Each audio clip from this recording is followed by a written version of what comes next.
Halo bro, salam dari gua adalah channel edukasi dan motivasi, jadi buat lo yang tertarik sama channel ini, lo boleh subscribe.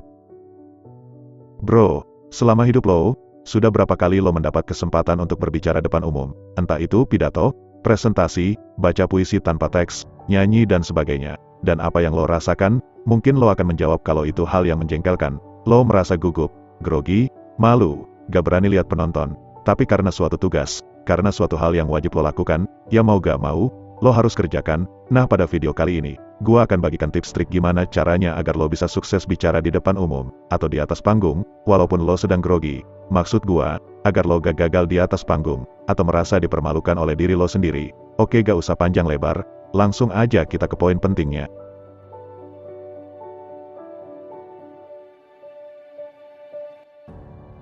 Pertama, kuasai materi. Kuasai dulu materi yang telah lo siapkan, atau yang telah ditentukan sebelum lo berada di atas panggung nanti. Lo bisa pelajari dulu apa poin pentingnya, apa yang menjadi topik utama yang harus lo bawakan. Menguasai materi gak harus lo hafal bro, tapi lo cukup pahami apa yang harus lo sampaikan, apa yang harus lo berikan ke para audiens. Kalau lo sudah menguasai materi, setidaknya lo tahu apa yang harus lo bicarakan, walau dengan kata-kata yang berantakan, tapi gak bikin lo jadi kaku, atau gak bisa ngomong lagi, dan yang paling penting, lo gak perlu lama-lama berada di atas panggung atau berdiri di hadapan banyak orang. Kedua, hindari menghafal. Jangan menghafal bro, kalau lo hanya menghafal tapi gak memahami, percayalah sama gua, hafalan lo malah jadi hilang saat lo berada di atas panggung atau berada di hadapan orang banyak nanti. Karena apa? Karena saat lo merasa grogi, malu, pikiran lo malah jadi kemana-mana, jadi gak memfokuskan ke hafalan lo, sedangkan untuk bisa mengeluarkan hafalan, itu lo harus fokus mengingat apa yang telah lo hafal. Singkatnya, lo harus full mengingat semua kata-kata yang telah lo hafal, tapi karena lo merasa grogi, gugup, malu, suasana hati gak karuan, akhirnya malah lo lupa apa yang telah lo hafalkan dan gak tahu lagi harus ngomong apa, ujung-ujungnya presentasi lo gagal, pertunjukan lo gagal, dan malah malu-maluin diri lo sendiri.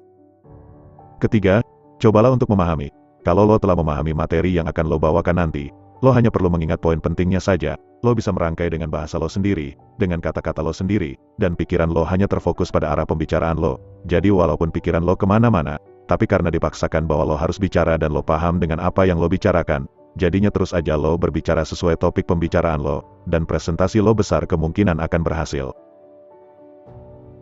Keempat, mengambil nafas panjang. Teknik ini dapat lo gunakan saat lo sedang berada di puncak grogi. Misalnya pembicaraan lo udah berantakan, gak tahu lagi harus ngomong apa untuk selanjutnya. Nah cobalah untuk mengambil nafas panjang terlebih dahulu. Hal ini akan membuat otak lo jadi lebih rileks sejenak dan tekanan darah dapat lebih stabil. Kalau otak rileks, maka otomatis, pikiran lo akan terbuka kembali.